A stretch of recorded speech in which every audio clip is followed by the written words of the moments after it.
Hello, my lovelies.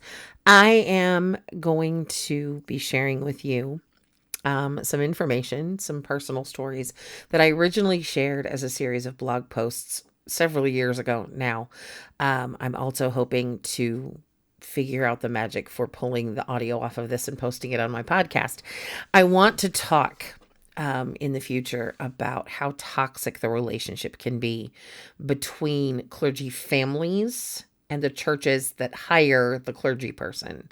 Now, I apologize in advance. There's going to be a real bad glare on my glasses because I am reading this directly off of the blog post where I originally shared it. So the glare off of my iPad is going to be a thing. And I apologize for that in advance. I can't figure out a way to get rid of it.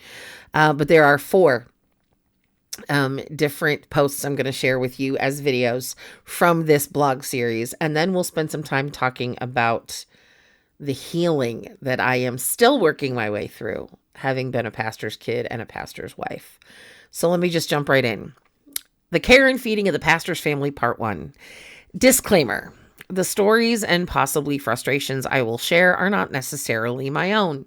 I was a pastor's daughter whose father served two different congregations, and at the time of writing this was a pastor's wife whose husband served as a youth pastor, an associate pastor in two different congregations, and is now a senior pastor, or was at the time I wrote this blog post. In other words, I've encountered 6 different congregations as a member of the pastor's family. A majority of the people I have encountered in that capacity have been wonderful. Unfortunately, there are those who just don't get it. Some of the stories I share will be from other pastors' wives or kids I've encountered over the course of my life. Don't ask me why, but we tend to find one another because there is a level of understanding that exists between us that others just don't get. Disclaimer number 2, the pastors I have been related to have all been men, so I tend to use male pronouns to refer to the pastors, female pronouns to refer to their spouses. This is not a statement of my attitude toward female clergy, simply a habit born from my personal experience. The most important thing you need to remember is fairly simple. You hired a pastor. One person. Unless you put his family on the payroll, they don't work for you. I know that sounds harsh, and I'm sorry, but I just couldn't think of a more subtle way to say it. Every pastor's kid I've ever talked to or given birth to feels the same way. As a pastor's wife, I'm committed to being involved in the life of the congregation my husband ministers to, but I need to be sure that I'm involved in ways that allow me to use my gifts and passions, and that may not agree with what the congregation wants. True, I'm a piano player, which is fairly stereotypical pastor's wife, but that's where the stereotype stops. A pastor's kids are kids. They will behave quite a bit like the other kids of similar age in your congregation. It's tempting, I know, to set your expectations for them higher, but may I lovingly suggest something? Don't. Expect nothing more or less of them than you do of any other kid in their age group. The best way to help them become amazing young men and women is love on them. Lots.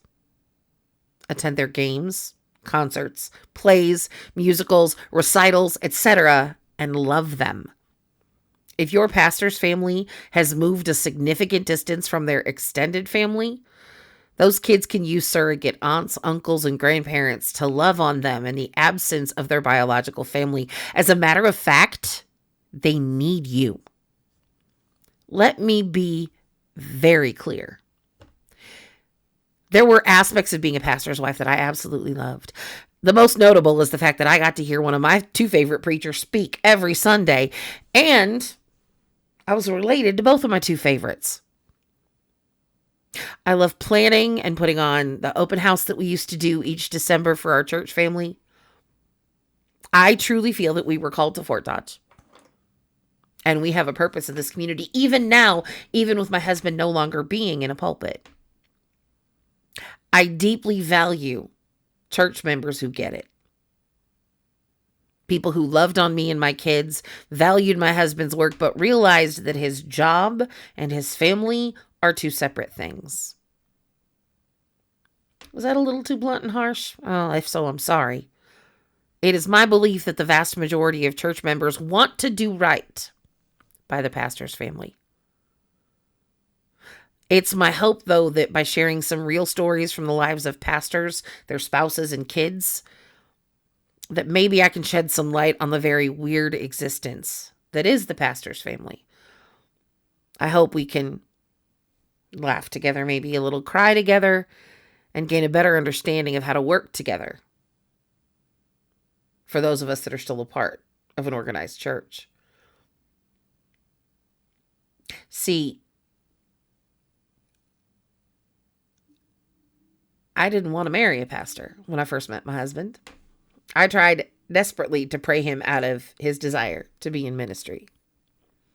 I can think of no other job in the world that calls on the family member of the employee to be present at the place of business on a regular basis. Military families can understand the being on call 24/7 thing. Military families understand the whole being called by your job to move far away from extended family, sometimes with very little notice. But there is not another job on this planet that would expect me to show up at my husband's work on a weekly basis, to say nothing of volunteering to help at his work on a regular basis. But the church does. Now, some of you may be thinking, well, couldn't she just go to a different church? I've known pastors' families that have tried that. He doesn't last long because the church questions his loyalty to them because of his family's behavior. There have been wonderful people in my past that made it very easy to be a pastor's kid and a pastor's wife. There were also people in my past that sent me off to college bound and determined not to marry a pastor because I didn't want to put up with the nonsense.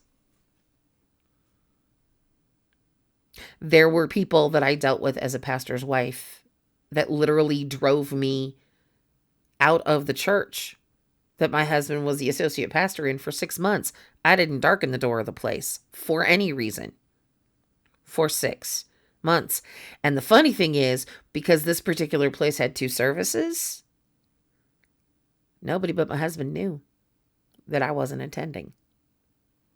Senior pastor might have had a clue too, but everybody else just assumed I was going to the service they weren't in. Because I was so tired of the extra expectations that were put on me and my family because of the job my husband had. Now my husband and I have deconstructed to the point that we are people of faith, but we no longer have any use for organized religion.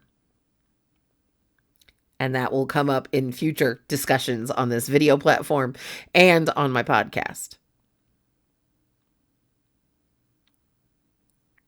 But if you look at the burnout rates for pastors, how quickly so many of them burn out and leave the church, it's disheartening. And the reason for it is too many people believe that hiring the pastor gives them some sort of sway or control or right to speak on the lives of his family members. Now, I want to be very clear. I said this in my disclaimers. What you're going to hear are my stories or stories I have heard from other pastors' kids and pastors' wives. Now, I've spoken to men whose wives are pastors. And for some reason, they don't seem to put up with the same kind of nonsense.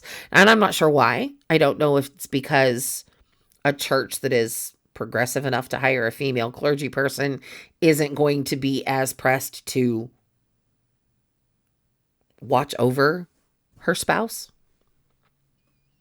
And I have not had the privilege of sitting down and having these types of conversations with same-sex couples, with one of them being a clergy member. I have not spoken with non-binary individuals who are clergy people or whose spouses identify as non-binary individuals to see if their experience is similar.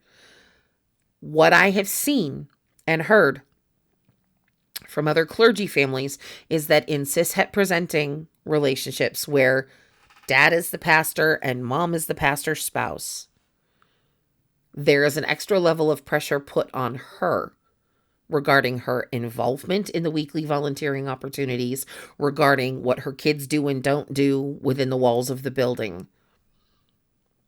And I don't know why that is. I can guess. There are some assumptions we could make. We could talk about the close connection between the patriarchy and the church, and the fact that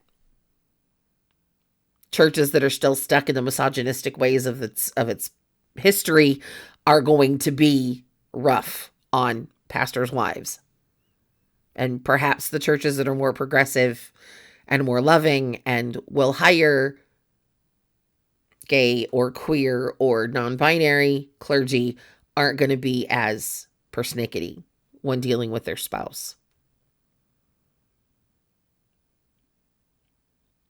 Nothing has ever been weirder for me than being a pastor's wife.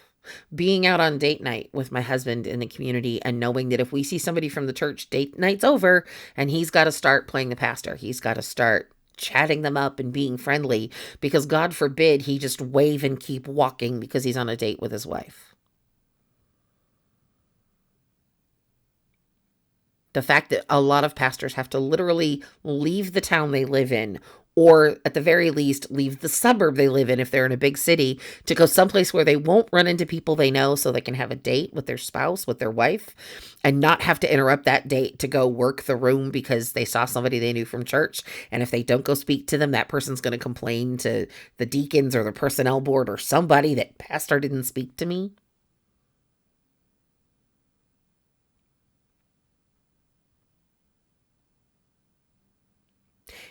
It got so bad for me at one point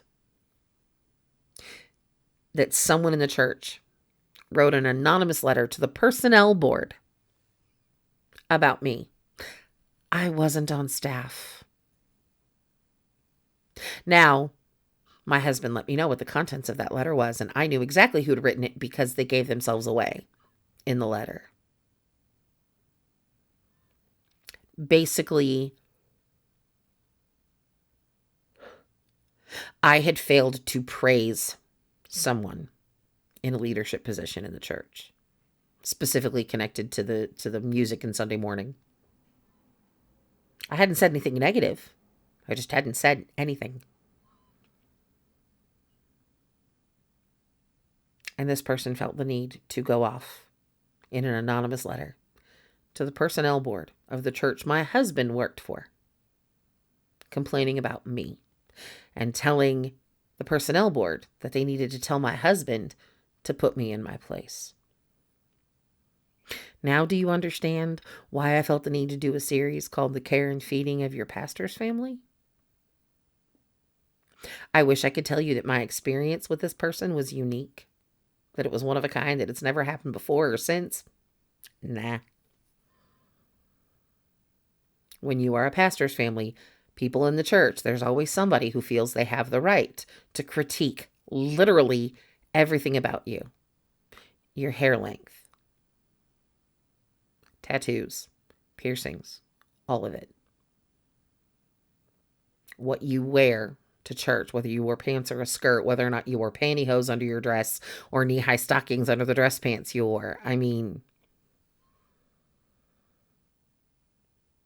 and I have run across so many clergy family members, kids, spouses, who are deconstructing.